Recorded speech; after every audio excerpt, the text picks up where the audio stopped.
So here I am back with the 1978 Pye CT450 or Philips G11, and you may recall in my last video someone had bypassed the power switch.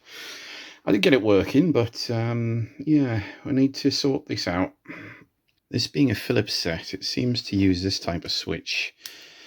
I had to buy these from China because this was the only place I could find that sold these, because I was actually replacing a Commodore monitor, which was actually the Philips monitor, and these are incredibly difficult to get hold of these days.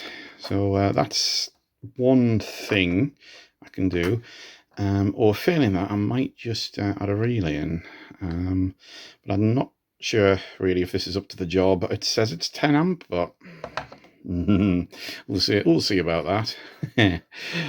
But yeah, the main thing is let's get the Philips or the Pye apart and see where we are. So if we look in there, actually, where's my light? Let's get some light in here. Let's move on. Yeah, you can see just in the top corner there, that is the switch. Now it's clearly different to the. There we go. Yeah, it's clearly different to the switch that I've got, but a different design. But it does seem to have the screw holes in the same place. So, so the first things first is really get this board out and see what's happening.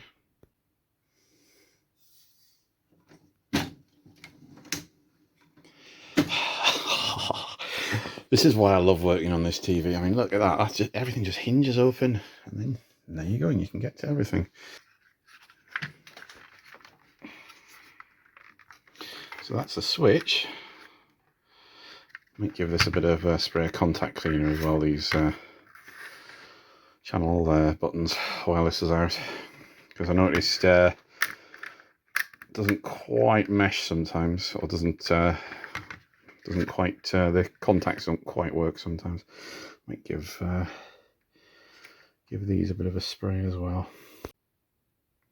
So there we go, that's the old switch out, and as you can see I've soldered the wires to the new switch. So interestingly enough, it does, whilst it is, the bodies are quite different, if you look at the shape of the front, it does appear to be compatible, so we'll see.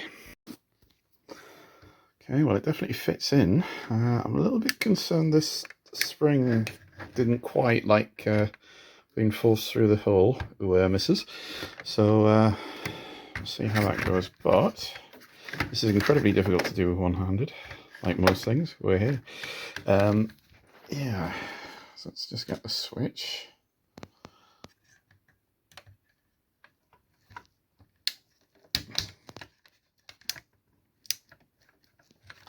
Okay, that seems to be okay, and we'll take it from there.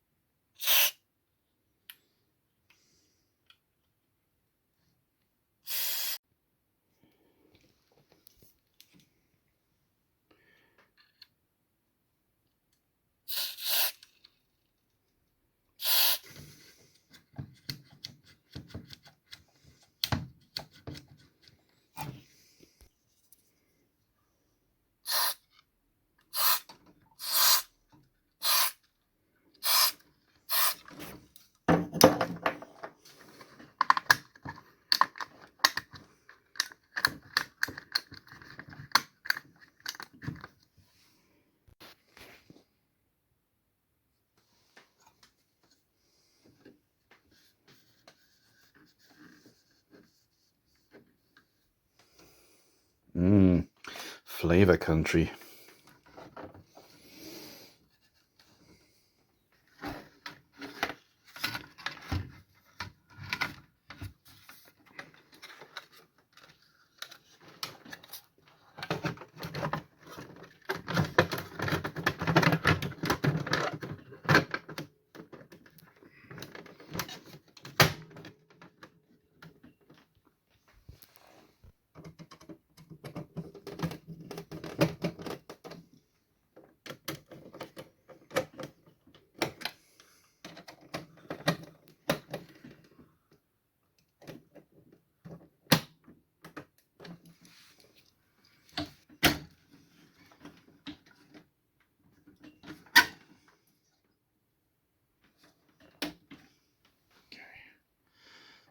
these back up.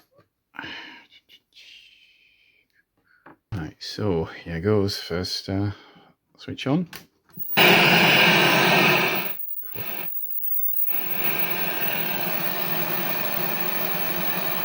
Yes. There we go. It's on. Nice.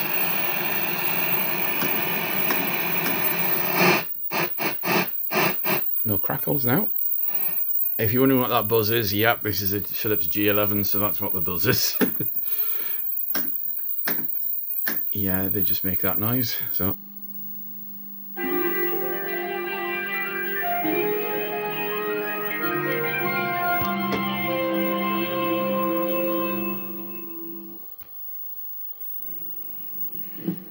(1978) Pye CT450, better known as the Philips G11, as by this time Pye was owned by Philips and was probably...